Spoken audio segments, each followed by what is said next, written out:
نور سے ہمارے سینوں کو منور فرمائے۔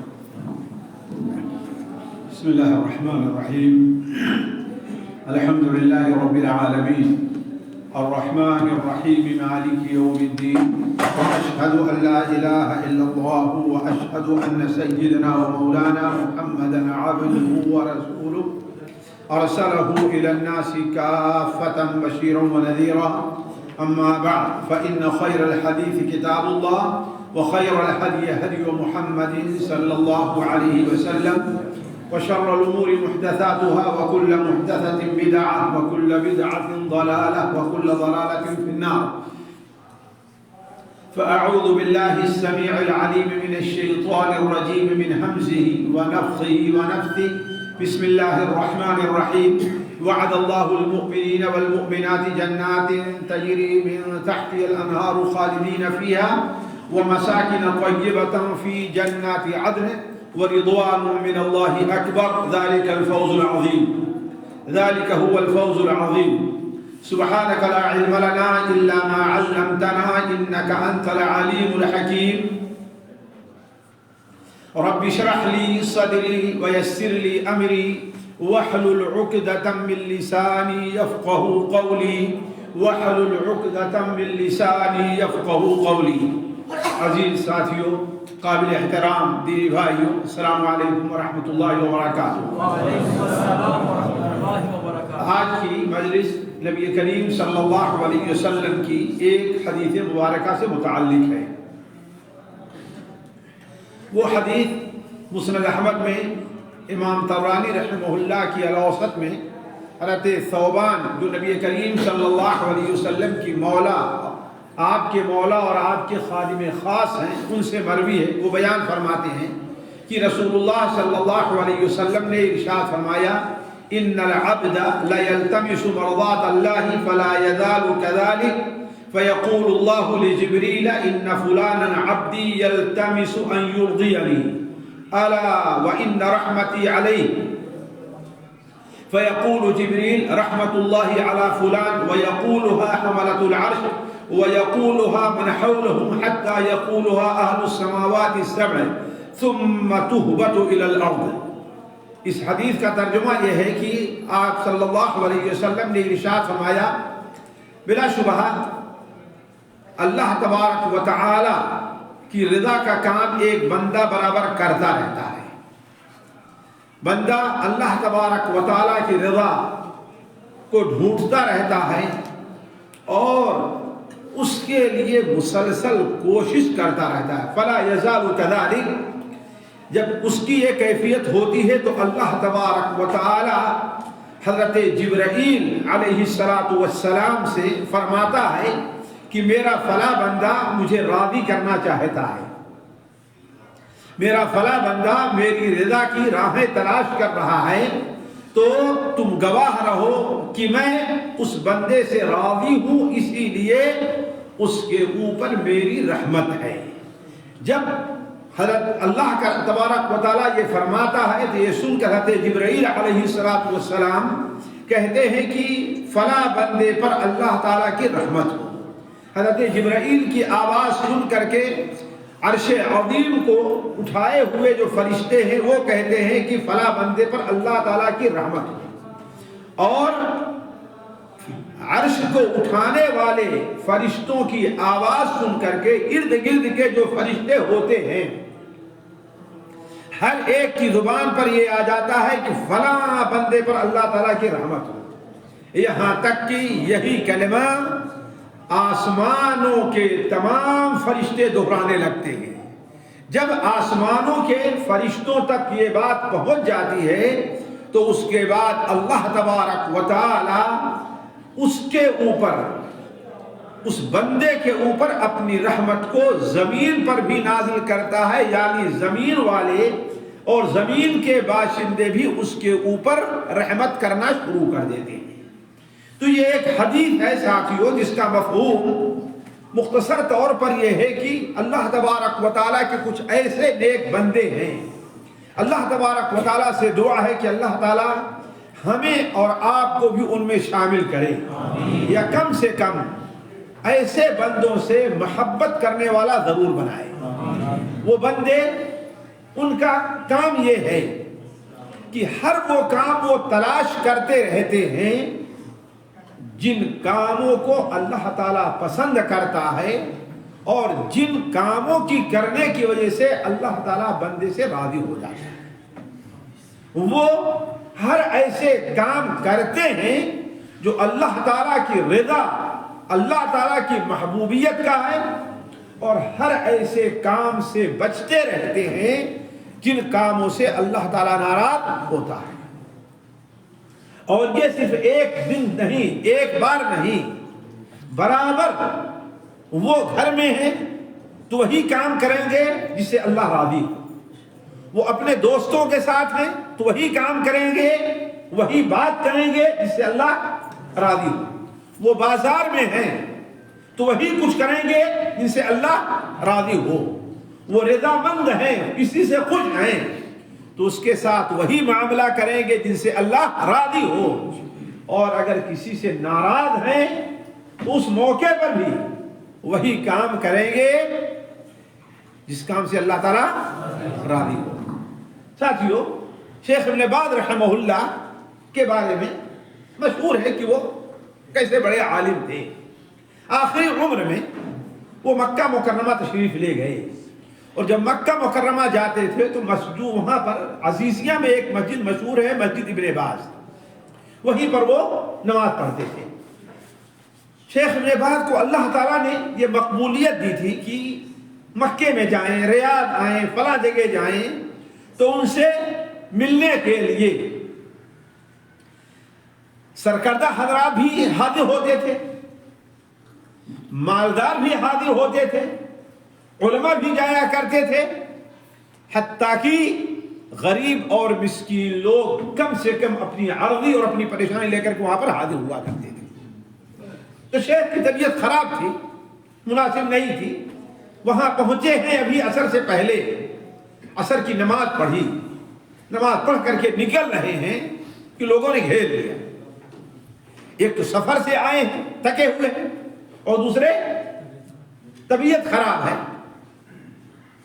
لوگوں کا ایسا جب گھٹا ہو گیا کہ چلنا مشکل ہو گیا شیخ کے لیے، امام مسجد جو تھے الزہرانی، انہوں نے کہا شیخ ان کو ڈانٹ کیوں نہیں دیتے، پریشان کر رہے ہیں آپ کو، تو ہم اور آپ ہوتے تو کیا کرتے؟ لیکن شیخ نے اس وقت کیا کہا تم نے؟ تمہیں اللہ کا یہ فرمان یاد نہیں کہ اما السائل فلا تنہر، کہ مانگنے والے، سوال کرنے والوں کے جھڑکو نہیں، تمہیں کیسے جھڑے؟ تو وہ جہاں کہیں بھی ہوتا ہے اللہ کا کی رضا تلاش کرتا ہے۔ میرے ایک بہت ہی قریبی ان کے بڑے بھائی سے ان کا تھوڑا سا کچھ اختلاف ہوا، زمین کے بارے میں اختلاف ہوا، تو بڑے بھائی نے دیکھا کہ وہ زمین میں کام کر رہے ہیں، ان کو شبہ ہوا کہ ہاں بھائی میری زمین میں کچھ یہ کا حصہ یہ کاٹ رہے ہیں اپنے فاوڑے سے۔ بڑا بھائی جذباتی تھا، غصے میں گیا اور زور سے ایک تھپڑ چہرے پر لگا دیا۔ ایک چھوٹے بھائی تھے، ذرا سوچے ہم اور آپ ادھر کیا کرتے؟ اگر بہت کچھ کرتا کوئی تو خاموش ہو کر کے وہاں سے چلا جاتا، یہی کرتا نا، ہے کہ نہیں؟ یہ بڑی بہادری اگر دکھاتا تو یہی کام کرتا۔ لیکن اس شخص نے کیا کہا؟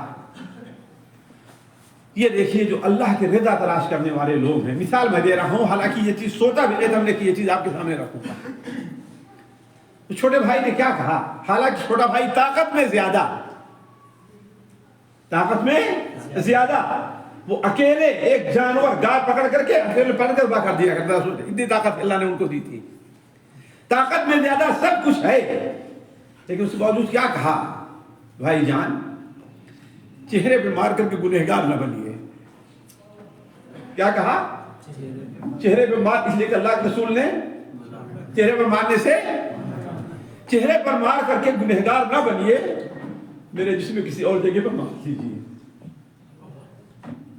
تو یہ ہے کہ بندہ خوشی ہو تو اللہ کی رضا کا کام کرتا ہے، ناراض ہو تو اللہ کی رضا، یہ وہ ہے کہ اللہ تعالیٰ، اللہ کے رسول صلی اللہ علیہ وسلم فرماتے ہیں فلا یزال کذالک، وہ بندہ برابر اللہ تبارک و تعالی کی رضا کی چیزیں تلاش کرتا رہتا ہے، حتیٰ کہ جب اللہ تبارک و تعالی نے آزما لیا تو اب اللہ تعالیٰ بھی اس سے راضی ہو جاتا ہے، اور جب اللہ تعالیٰ راضی ہوتا ہے تو سب سے پہلی نعمت اسے کیا دیتا ہے؟ نوازتا ہے، اس نعمت سے نوازتا ہے۔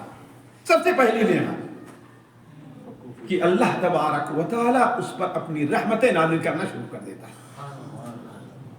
اب وہ اپنی اللہ کی رحمت کے سائے میں ہے، اللہ کی رحمت کے سائے میں ہے تو ہر طریقے سے گویا محفوظ ہے۔ اور صرف یہی نہیں، اللہ تبارک و تعالیٰ اس بات کی خبر فرشتوں کو دیتا ہے، جبرائیل علیہ السلام سب سے پہلے، اور کہتا ہے فرشتوں سے کہ میرا فلاں بندہ مجھے راضی کرنا چاہتا ہے، برابر یہ کام کر رہا ہے اور میں اس سے راضی ہوں، میں اس سے راضی ہوں، اس لیے اب میری رحمتیں اس کے اوپر ہیں۔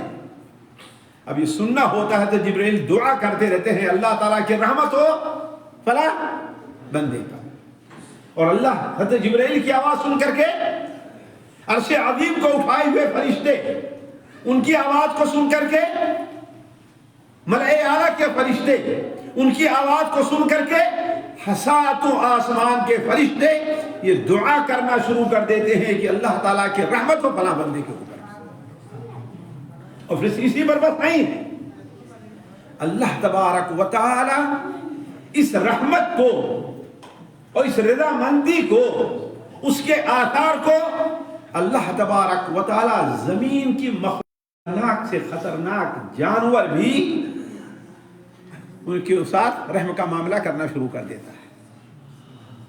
جب مغرب کے اندلس کی طرف بڑھے آباد ہے، اور یہ بات چونکہ صحیح سند سے وارد ہے اس لیے میں کہہ رہا ہوں کہ وہاں پر اپنا فوجی اڈا قائم کرنا چاہا۔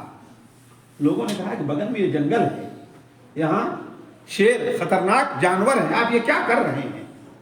وہاں پر ٹھہر گئے اور جنگل کے جانوروں کو آواز دیا کہ ہم اللہ کے رسول صلی اللہ علیہ وسلم کے صحابی اور اللہ تعالیٰ کے راستے میں جہاد کے لیے ہم نکلے ہیں اور یہاں پر ہم قیام کرنا چاہتے ہیں،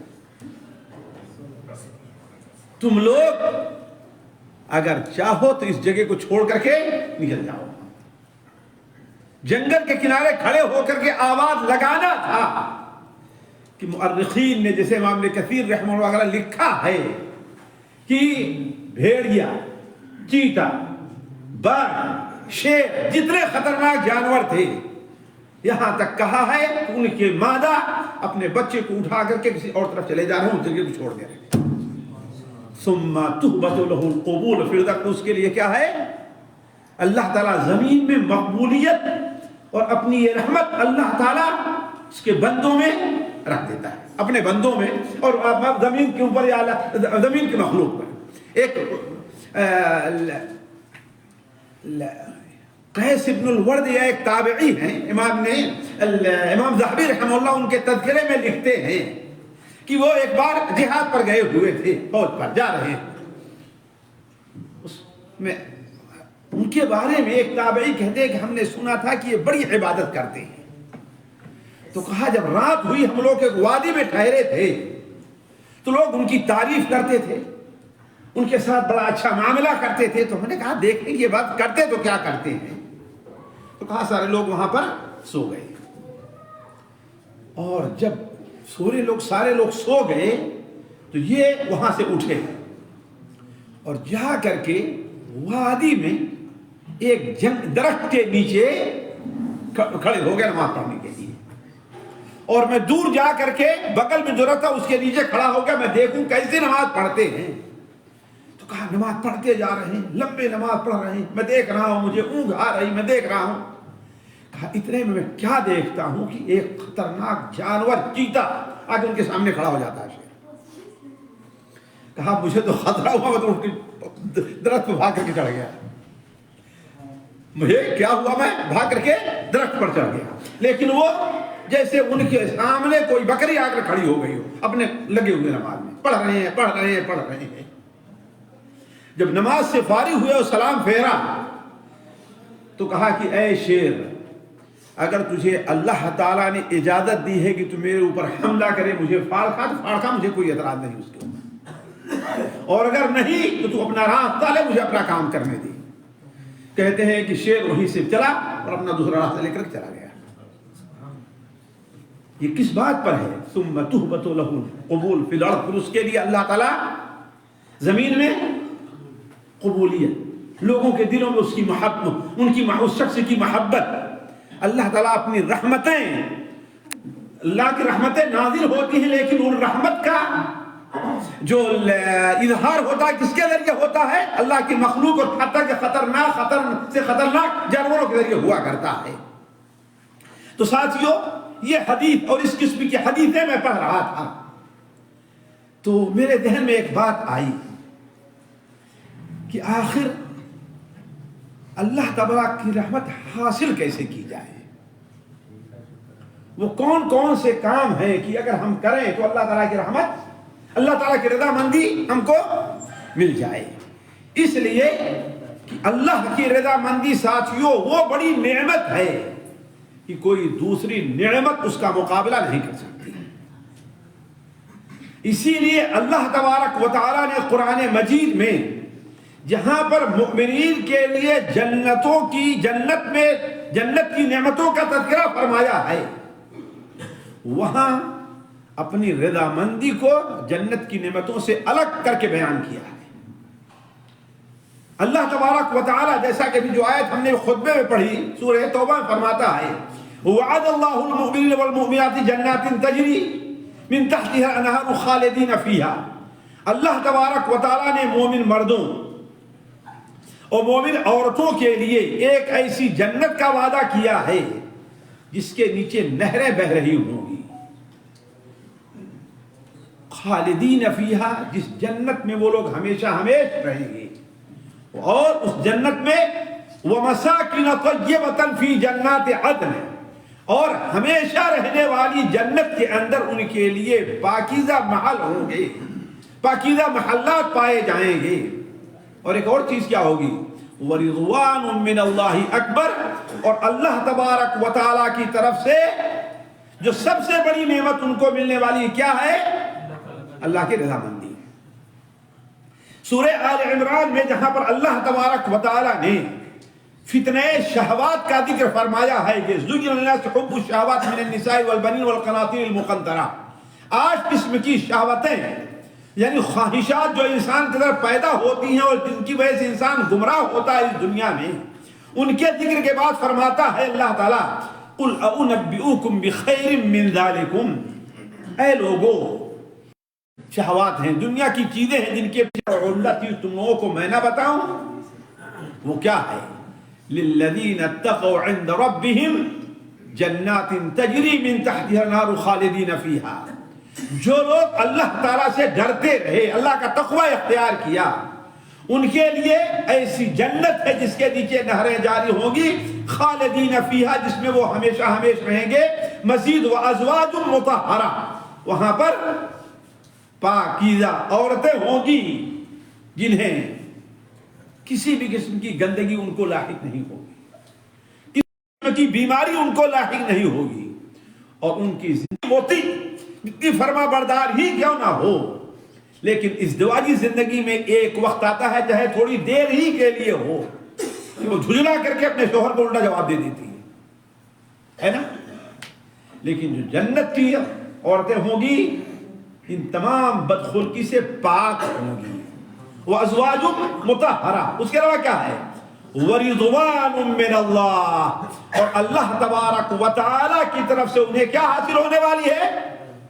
بہت بڑی رضا حاصل، یعنی اللہ تعالیٰ ان سے راضی ہو جائے گا۔ اسی کی وضاحت کرتے ہوئے اللہ تبارک و تعالی کے رسول صلی اللہ علیہ وسلم نے بیان فرمایا کہ جب جنتی جنت میں داخل ہو جائیں گے تو اللہ تبارک و تعالی جنت والوں سے کہے گا یا اہل الجنہ، اے جنتیوں، یہ حدیث صحیح بخاری اور مسلم میں حضرت ابو سعید خدری سے مروی ہے، اے جنتیوں، جنتی کہیں گے لبیک ربنا وسعدی، اے میرے رب ہم حاضر ہیں اور ہماری خوش نصیبی ہے کہ ہم آپ کی باتوں کا جواب دے دیں۔ تو اللہ تعالیٰ فرمائے گا حل رضیتم، سوال کرے گا کیا تمہیں جو کچھ ملا ہے، تمہاری جو حالت ہے اس پر تم راضی ہو، یہ تمہیں قبول ہے؟ کہیں گے کہ اے اللہ تعالیٰ ہم راضی کیوں نہ ہوں، اس لیے کہ ہمیں آپ نے وہ دیا ہے جس سے آپ نے اپنے بہت سے بندوں کو محروم رکھا ہے۔ تو اللہ تعالیٰ فرمائے گا میرے پاس ایک اور چیز ہے تمہارے لیے جو اس سے بہتر ہے، میرے پاس ایک اور چیز ہے تمہارے لیے جو اس سے بہتر ہے۔ وہ کہیں گے اے رب اس سے بہتر اور کیا چیز ہوگی، اور کیا چیز ہو سکتی ہے؟ تو اللہ تعالیٰ فرمائے گا احل علیکم رضوانی فلا اسخط علیکم ابدا، اب ہماری رضامندی تمہارے لیے خاص ہو گئی ہے، تمہارے لیے ثابت ہو گئی ہے، اب کبھی بھی میں تم سے ناراض نہیں ہوگا۔ اور یہی نہیں، وہ حدیث جو صحیح مسلم کے اندر بھی ہے اور مسند احمد وغیرہ میں تفصیل کے ساتھ مروی ہے کہ جب جنتی جنت میں پہنچ جائیں گے اور اطمینان ہو جائے گا کہ اب ہمیں عذاب سے، مصیبت سے، جہنم سے نجات مل گئی ہے، تو آپس میں ایک دوسرے کو دیکھیں گے تو کہیں گے ارے میرا فلاں بھائی نہیں دکھ رہا ہے، میرا فلاں ساتھی نہیں دکھ رہا ہے، وہ ہمارے ساتھ مسجد میں نماز پڑھتا تھا، ہمارے ساتھ شیخ عبد الماجد کے درس میں شریک ہوا کرتا تھا، وہ کہاں ہے اس کو دیکھ، ہمارے ساتھ عمرے پر جایا کرتا تھا، کہاں ہے وہ دکھائی نہیں دے رہا ہے۔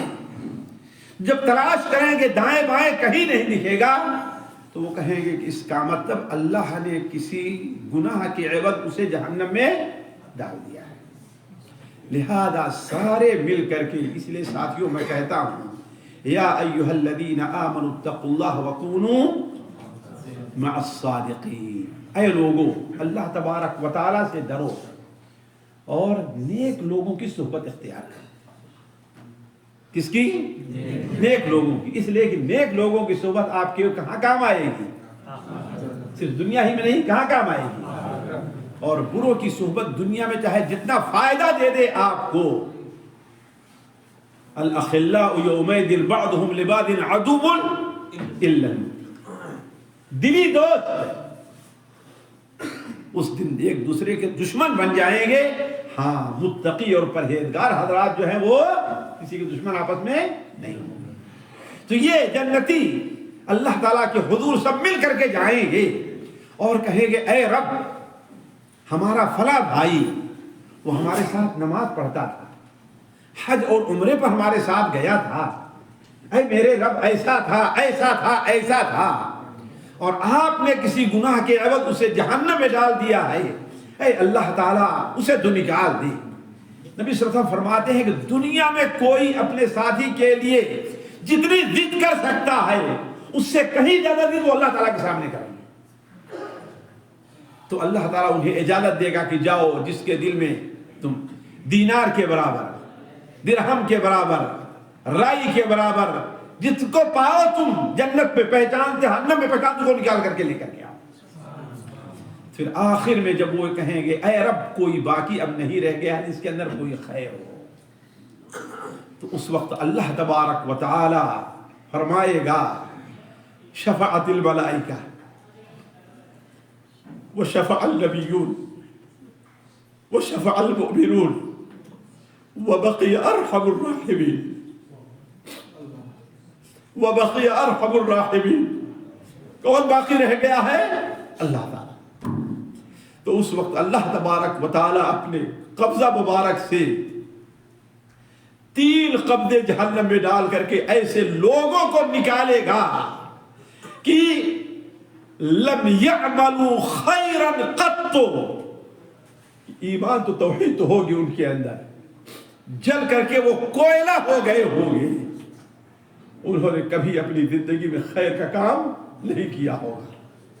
تو ارحم الراحمین انہیں نکالے گا اور لا کر کے نہر حیات جو جنت میں ہوگی اس کے کنارے انہیں ڈال دے گا اور مسلمانوں سے کہے گا ان پر پانی چھڑکو، ان پر پانی چھڑکو، ان پر پانی چھڑکو، نہر حیات کا۔ جب مسلمان جو جنتی ہیں پانی ان کے اوپر ڈالیں گے تو ان کے جسم کوئلہ ہو گئے تھے جس بننے شروع ہو جائیں گے، اور جس بننے شروع ہو جائیں گے اللہ کے حکم سے ان میں روح پھونک دی جائے گی۔ تو اللہ تبارک و تعالی ان سے کہے گا کہ اے بتاؤ کہ تمہیں کیا چاہیے، کیا ملنا ہے؟ ہر ایک تم میں سے تمنا کرے اسے کتنا کچھ چاہیے۔ سب تمنا کر لینے کے بعد جب جتنا جس کی خواہش ہوگی ہر ایک اس کی خواہش کے مطابق دے دے گا اللہ تعالیٰ۔ پھر اس کے بعد اللہ تعالیٰ فرمائے گا کہ کچھ اور چاہیے تم کو؟ کہیں گے کہیں نہیں۔ اللہ تعالیٰ فرمائے گا لَكُمْ عِنْدِي أَفْضَلَ مِنْ هَذَا، میرے پاس ایک اور چیز ہے تمہارے لیے جو ان تمام چیزوں سے افضل ہے جو تم نے ہم سے مانگا۔ ہمارے پاس ایک اور چیز ہے جو ان تمام چیزوں سے افضل ہے جو تم نے ہم سے مانگا ہے۔ کہیں گے اے رب اب اس سے بہتر اور کیا چیز ہو سکتی ہے کہ آپ نے مجھے جہنم سے نکال دیا، اس سے بڑی نعمت اور کیا ملے گی؟ آپ نے مجھے جنت میں ہر آرام کا سامان دے دیا، اب ہمیں کیا ملنے والا ہے؟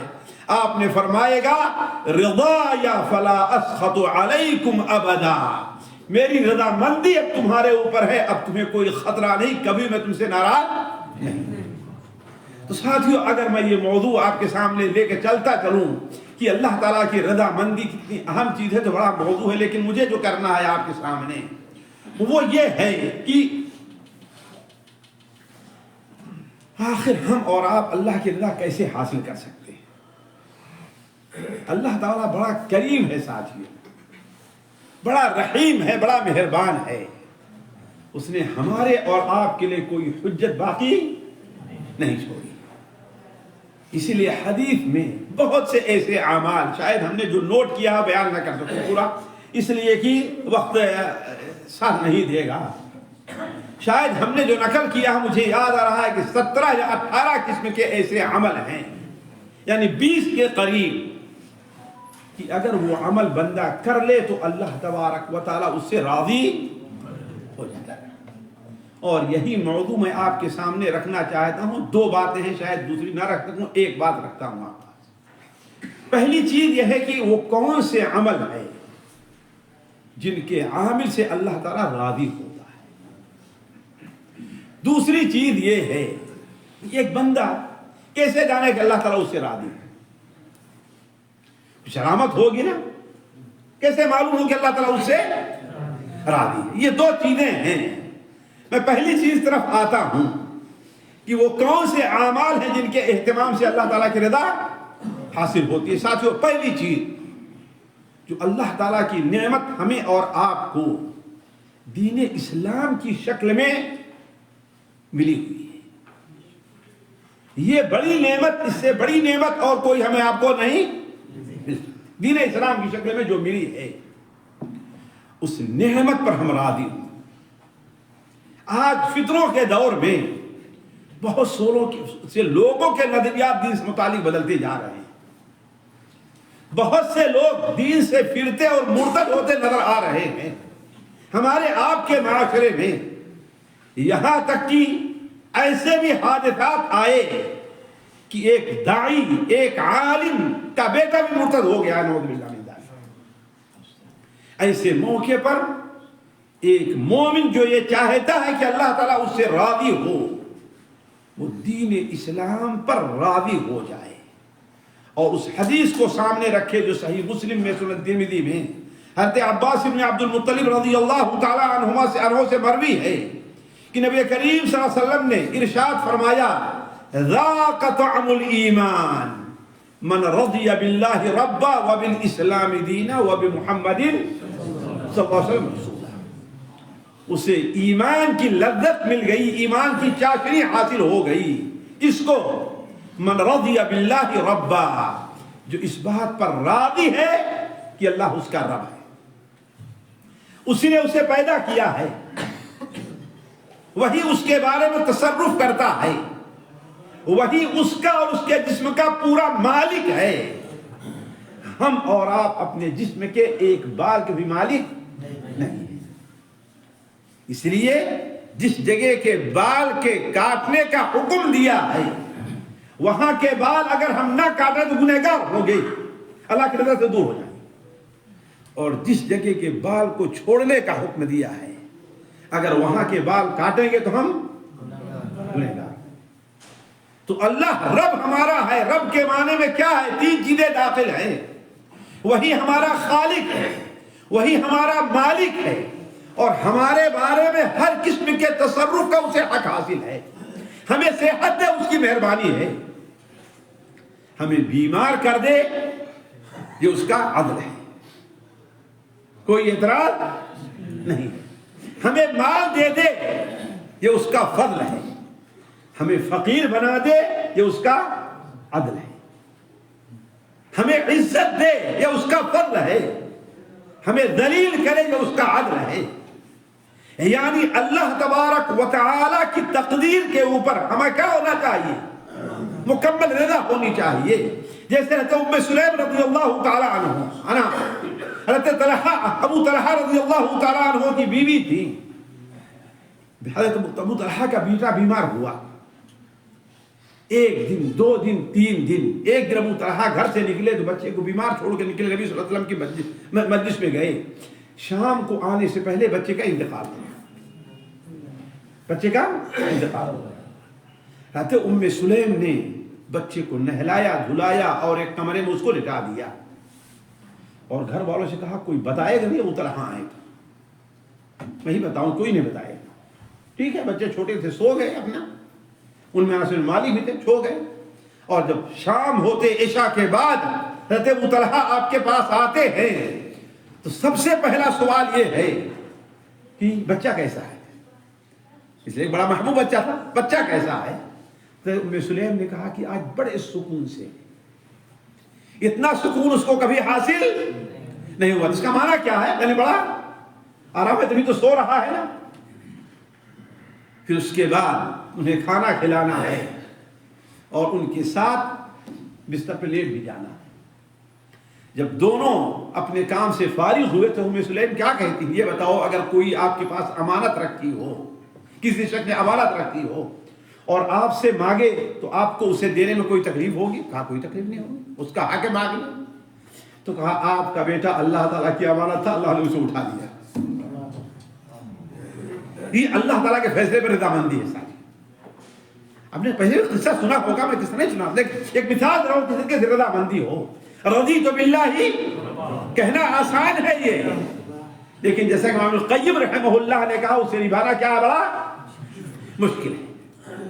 تو ہم اللہ کے رب ہونے پر اور دین اسلام کے اپنے مذہب اور اسلام کے اپنے دین ہونے پر ہمارا چلنا، ہمارا پھرنا، ہمارا لینا، ہمارا دینا، ہماری شادی، ہمارا بیاہ، ہماری خرید، ہمارا فروخت کس کے حساب سے ہونا چاہیے؟ جی اسلام کی مطلب ہے کہ نہیں؟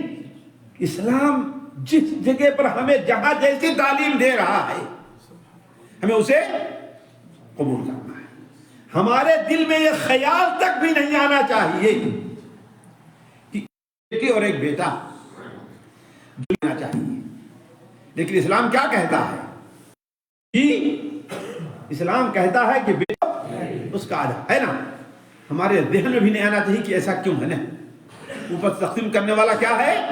تقسیم کیا ہے، اور علیم و حکیم ہے، اس کا کوئی کام لا علمی میں نہیں ہوتا اور حکمت سے خالی نہیں ہوا کرتا ہے۔ اسی لیے جہاں پر میراث کا حکم نافذ کیا وہیں پر تینوں آیتوں میں اللہ تعالیٰ نے اپنی صفت علیم کا ذکر کیا ہے کہ یہ بات جو کی جا رہی ہے لا علمی میں نہیں ہے، یہ علم کی بنیاد کے اوپر ہے۔ تو رضیت باللہ ربا یہ نہیں کہ ہم مسجد میں ہیں تو نماز پڑھ رہے ہیں، رمضان میں ہیں تو روزہ رکھ رہے ہیں، اور مسجد سے باہر گئے تو اسلام ہماری زندگی میں نہ ہمارا اٹھنا، نہ ہمارا کپڑا، نہ ہمارا پہننا، نہ ہمارا لباس، نہ ہماری صورت اسلام کے خلاف ہے، یہ نہیں ہے۔ رضیت باللہ ربا وبالاسلام دینا وبمحمد۔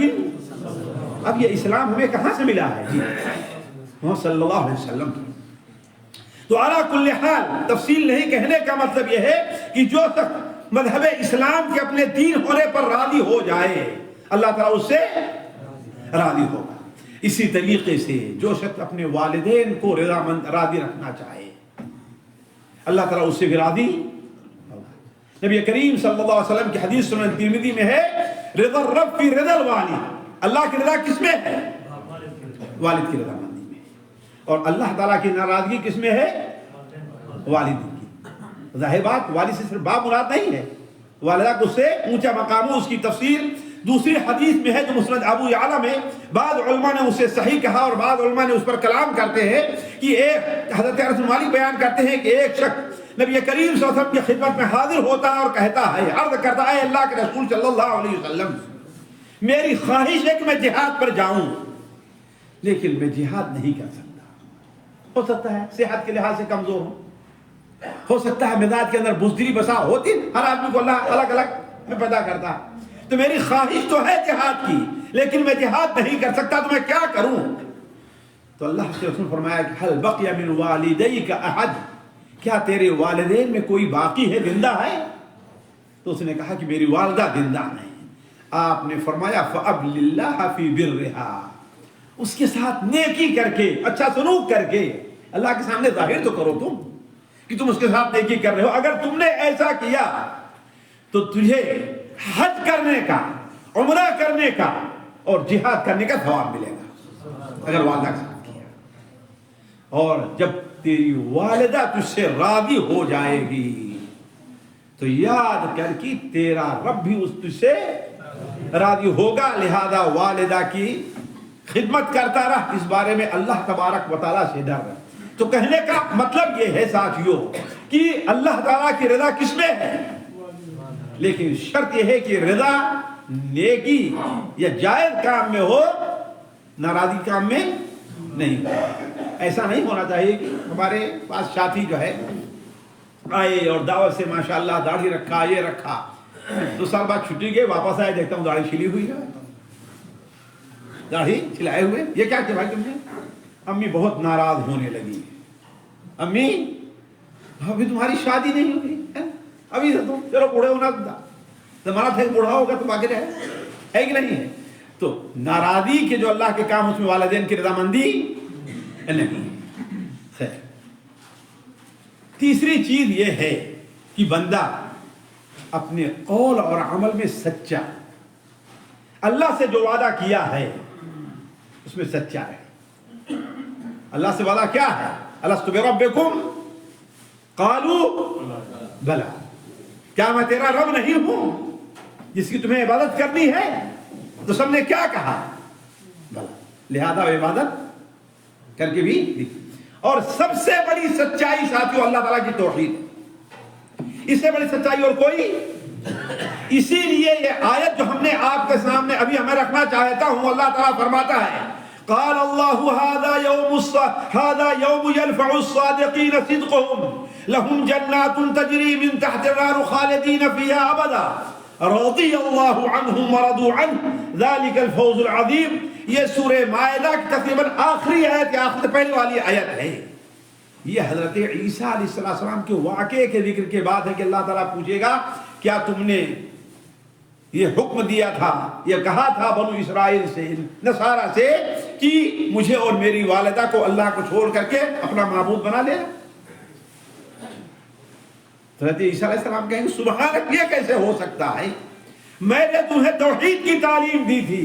اس کے بعد اللہ تعالیٰ فرمایا قال هذا یوم ينفع الصادقین صدقهم، جو لوگ سچے ہیں، شاید ہی وہ شخص جو یہ پڑھتا ہے کہ آمنت باللہ وملائکتہ وکتبہ، ایمان مجمل یا ایمان مفصل جو مکتبے پڑھتا ہے اور پھر اس کی صورت اسلام کے مطابق نہیں بنتی، اس کا عمل، اس کا کردار اسلام کے مطابق نہیں بنتا، تو اس کا مطلب ہے کہ وہ سچا اپنے دعوے میں نہیں بلکہ جھوٹا ہے۔ ھذا یوم ينفع الصادقین صدقهم، اسی لیے اللہ تبارک صحابہ کرام کے بارے میں کیا فرمایا؟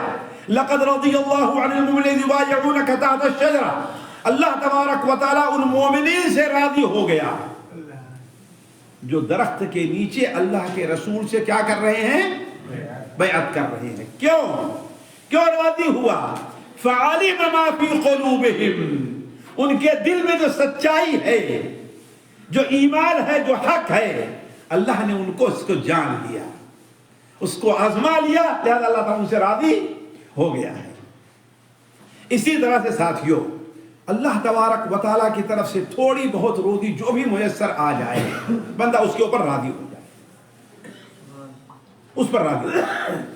جو کچھ کھانے کو مل جائے، ہمارے یہاں دیہات میں ایک مثل کہتے ہیں، نعوذ باللہ من ذالک، یہ کفریہ ہے کہ باسی بھات میں خدا کا ساجھا، یعنی کھانے کو اگر باسی سمجھ رہے ہیں، رات کا بچا ہوا چاول ہے نا، وہ باسی کہلاتا ہے ہندی میں، یعنی رات کا بچا ہوا چاول سے کسی کو ساجھا، اللہ کے اس میں کون سے ساجھا ہے، نعوذ باللہ، یعنی کوئی اللہ کی نعمت ہے ہی نہیں، یہ کفریہ کلمہ ہے۔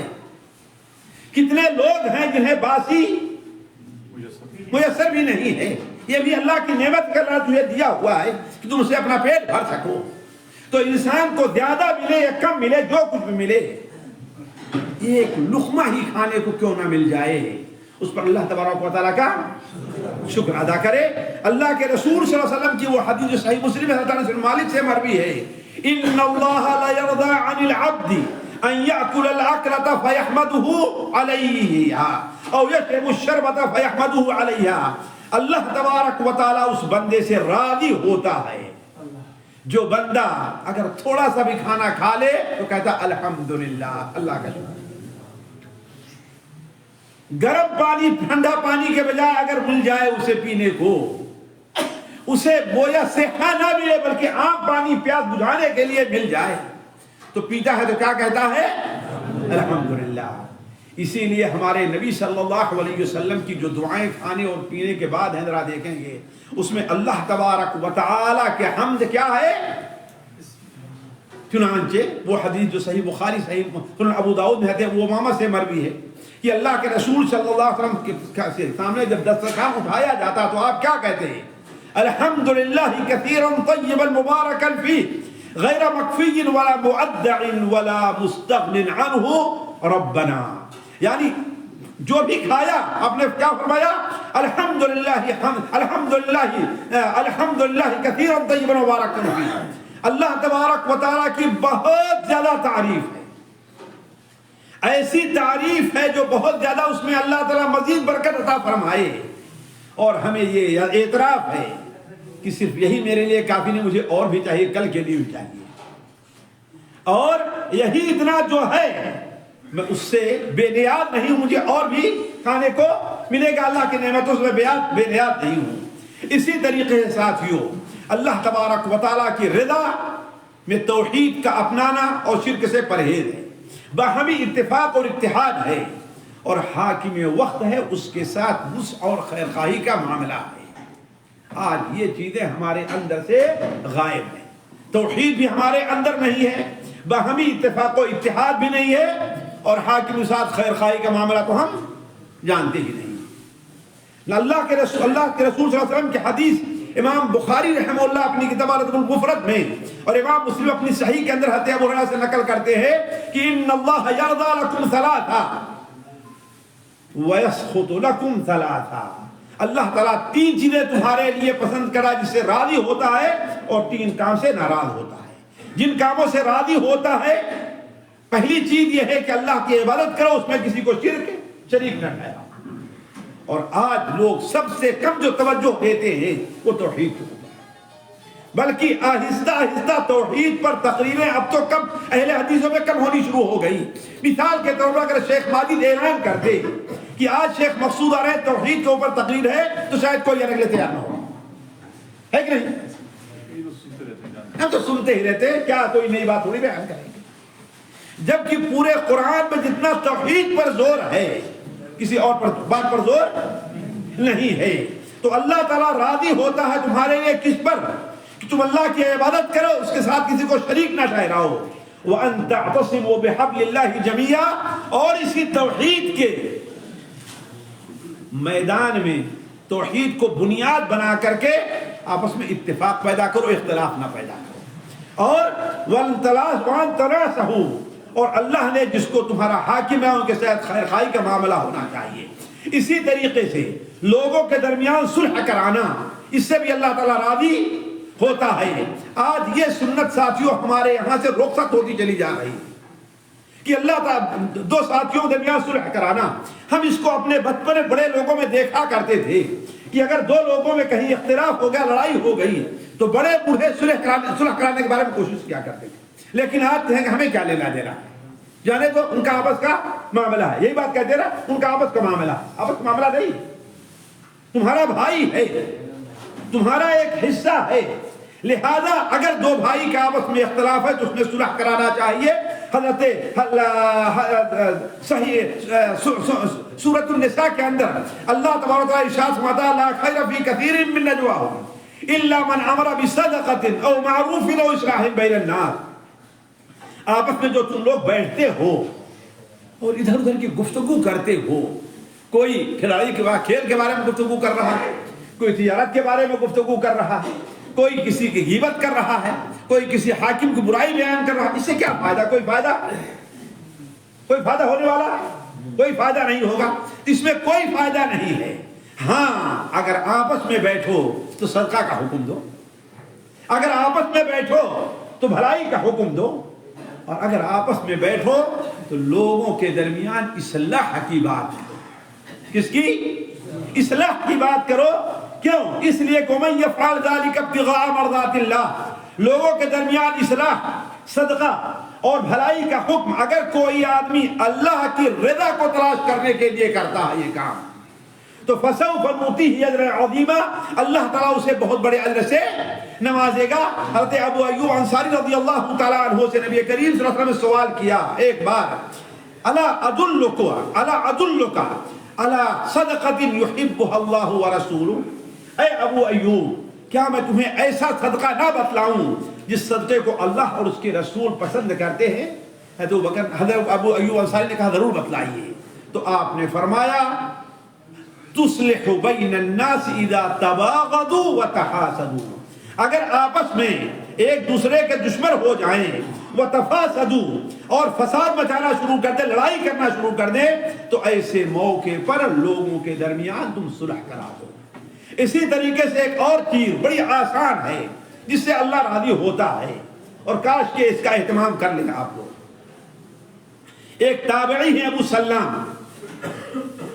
سنن کے روات میں سے ہیں، وہ بیان کرتے ہیں کہ میں مسجد حمص کی مسجد میں بیٹھا ہوا تھا کہ ادھر سے ایک بزرگ کا ایسے گزر ہوا، تو لوگوں نے کہا یہ وہ شخص ہے خادم النبی صلی اللہ علیہ وسلم جو کسی وقت میں اللہ کے رسول کے خادم رہے ہیں، آپ کی خدمت کرتے رہے ہیں۔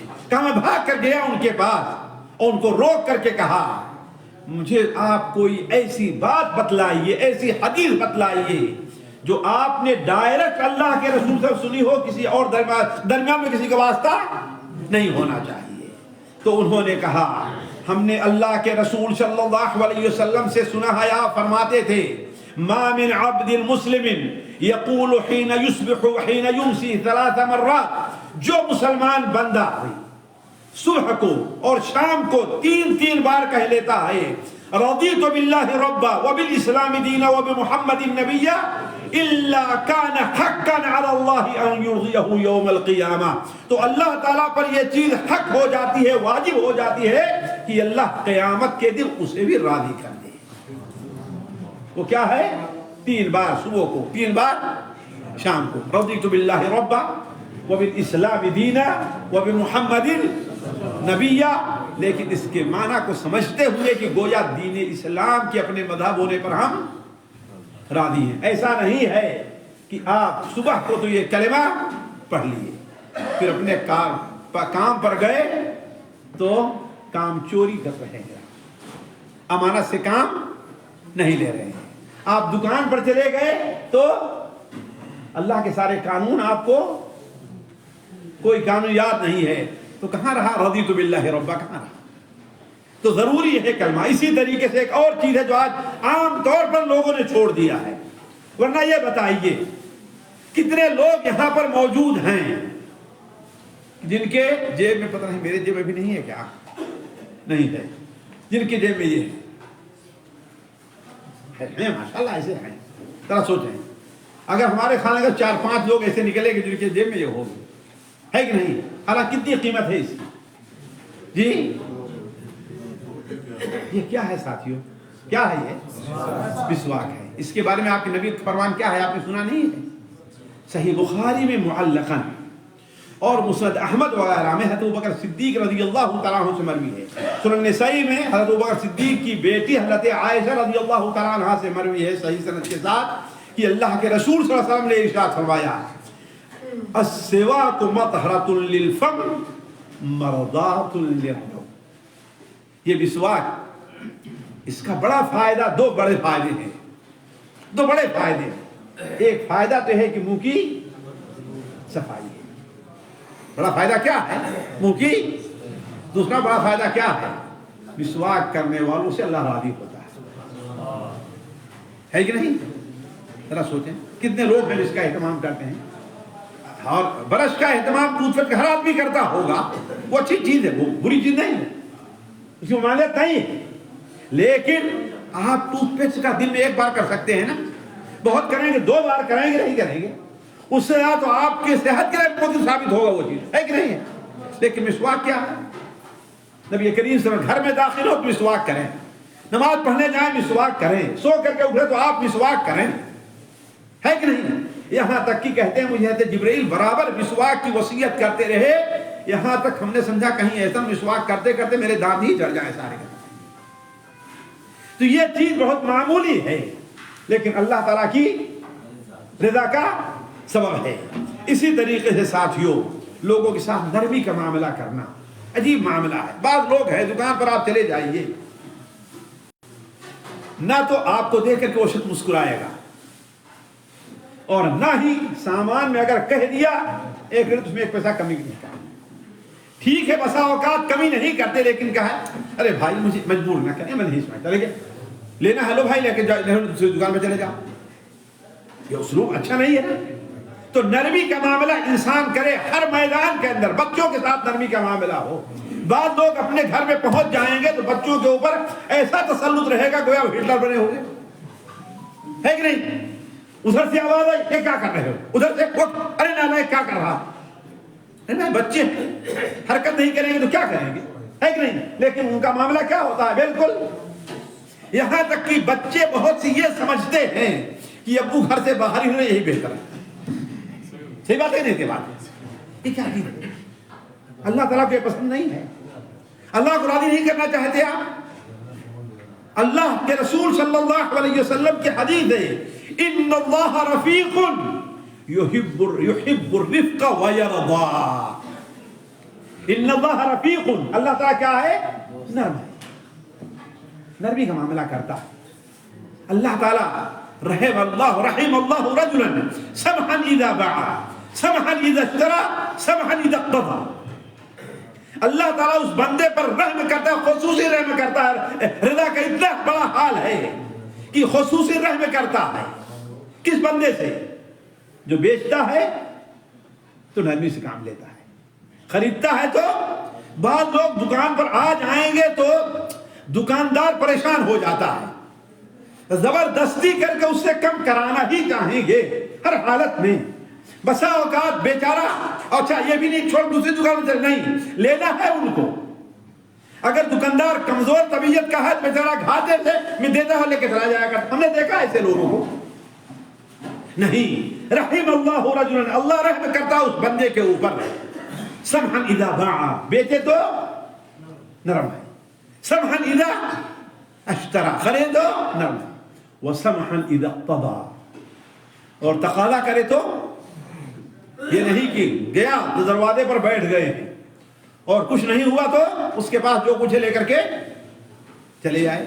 کیا ہے بھائی ہمارا قرض ہے نہیں دے رہا ہے، تو مجبور کو انسان ہے کہ نہیں؟ آپ نے صحیح بخاری صحیح مسلم وغیرہ میں وہ حدیث ہے، آپ نے سنا نہیں کہ قیامت ایک شخص اللہ تعالیٰ کے سامنے پیش کیا گیا، اللہ نے کہا اس کا حساب لیا، حساب کرنے لگے تو اس نے اللہ نے اس سے پوچھا کہ آخر تمہارے پاس کیا نیکی ہے؟ تو کہا اے اللہ تبارک و تعالیٰ کوئی بڑی نیکی تو میرے پاس نہیں، البتہ ایک بات ضرور ہے کہ آپ نے مجھے مال دیا تھا، میں لوگوں سے لین دین کا کام کرتا تھا، لوگوں کو ہم نے ادھار پر دے دیا ہے، قرض دے دیا ہے، جب میں اپنے منشی کو بھیجتا تھا کہ جاؤ قرض وصول کر کے لے آؤ، تو ہم نے اسے ایک نصیحت کی تھی، ایک وصیت کر دی تھی، تاکید کر دی تھی، کیا کہ دیکھو اگر کوئی آدمی مہلت مانگے تو اس کو مہلت دے دینا، اور اگر کوئی آدمی محتاج ہو تو اس سے تجاوز کر جانا، چھوڑ دینا، اس کو معاف کر دینا۔ تو اللہ تعالیٰ فرمائے گا میں اس کا زیادہ حقدار ہوں کہ آج تیرے گناہوں کو معاف کر دوں۔ رحم اللہ رجلا سمحا اذا باع سمحا اذا اشترى من اقتضى۔ تو کہنے کا مطلب ہے ان اللہ رفیق یحب الرفق ویرضا، اللہ تعالیٰ نرمی پسند کرتا ہے، نرم ہے، اور نرمی کرنے والوں سے اللہ تعالیٰ راضی ہوتا ہے۔ ساتھیوں ہمارے ساتھ وقت زیادہ ہو گیا، باتیں بہت ہیں، میں اپنی بات اسی پر ختم کرتا ہوں۔ اللہ تعالیٰ سے دعا ہے کہ اللہ تعالیٰ ہمیں اور آپ کو ان اعمال کی توفیق عطا فرمائے جن اعمال سے اللہ تعالیٰ راضی ہو۔ اللہ تبارک و تعالیٰ ہمیں اور آپ کو ہر اس کام کے کرنے، اس سے محبت کرنے کی توفیق دے جو کام ہمیں اللہ تعالیٰ کے رضا تک پہنچا دیں۔ سبحانک اللہم و بحمدک اشہد ان لا الہ الا انت استغفرک و اتوب الیک۔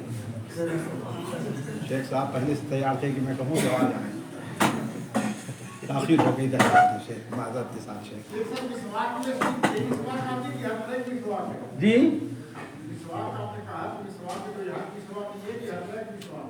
کوئی بھی مسواک جس سے دانت کو صاف کیا جا سکے۔ برش بھی آئے گا، برش آئے گا شیخ، لیکن برش سے 5 وقت نہیں کیا جا سکتا۔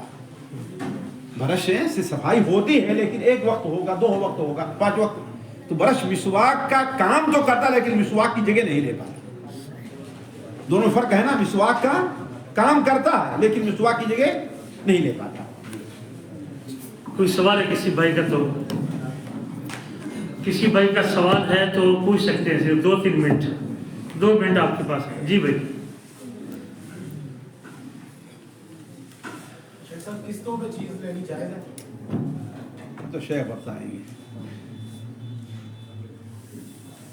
دیکھیے اگر قسطوں کا معاملہ ایسا ہے کہ جیسے عام قسطوں کا نظام ہے ہمارے ہند و پاک، بنگلہ دیش اور دیگر جگہوں میں، کہ یہ بات ایگریمنٹ میں لکھی جاتی اور طے ہوتی ہے کہ اگر آپ نے لیٹ کیا تو یہ بڑھ جائے گا، آپ نے وقت پر نہیں دیا تو یہ ہو جائے گا، تو یہ متفقہ طور پر علماء کے نزدیک ناجائز ہے، کوئی اس کو جائز نہیں کہتا۔ البتہ قسطوں کی اگر یہ شکل ہے کہ ایک قیمت جو طے ہو گئی ہے اب اس میں تبدیلی نہیں ہوگی، سامان آپ سے لیں گے، خلاف کیس کریں گے، آپ کو جیل میں لا، کچھ بھی ہو، لیکن اب قیمت میں تبدیلی نہیں ہو سکتی، تو یہ چیز علماء کے نزدیک مختلف فی ہے۔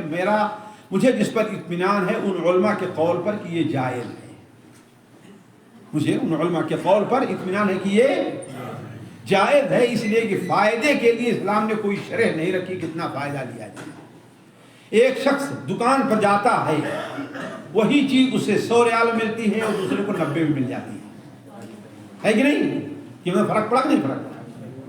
ایک شخص ایسا آتا ہے، اسے معلوم ہے کہ یہ بالکل نقد ٹناٹن پیسہ دینے والا ہے، اسے کم کر کے دیتا ہے۔ دوسرا آتا ہے کہ یہ ادھار لے جائے گا اور مجھے اب لٹکائے گا، تو اسے ایک پیسہ بھی، تو اس سے فائدہ زیادہ لے، اس سے فائدہ کم لیا۔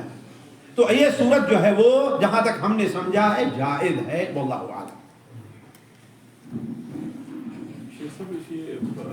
منافع کے حوالے سے بتا دیں، منافع جو ہوتا ہے یعنی ایک آدمی کی چیزوں کو کرنے میری مرضی جتنا مرضی میں منافع لوں، تو کیا یہ صحیح ہے؟ کیا بھائی دیکھیے یہاں پر مرضی کا معاملہ نہیں ہے، منافع لینے میں کچھ شروط کو مد نظر رکھنا چاہیے۔ پہلی شرط یہ ہے کہ اس علاقے میں جو شرح منافع ہے اس سے تجاوز نہ کرے، ورنہ لوگوں کو دھوکہ دینا ہے گویا کہ۔ تیسری چیز یہ ہے کہ لوگوں کی غفلت اور لوگوں کی مجبوری سے فائدہ نہ اٹھائے۔ اب لوگ مجبور ہیں لینے پر اور تمہارے پاس چیز ہے، تم کو مجبور ہے، دے گے ہی فائدہ زیادہ دے، تو منافع کی شرح 5%، 10%، 20%، 25%، 50% یہ محدد نہیں ہے، اس لیے کہ بعض چیزیں ہوتی ہیں وہ تھوڑے منافع، بعض چیزیں ہوتی وہ زیادہ منافع پر، تو یہ حالات اور جگہ کے لحاظ سے ہوگا، شرعاً اس کی کوئی تعبیر نہیں ہے۔ جزاکم اللہ خیرا فاصل الجزاء۔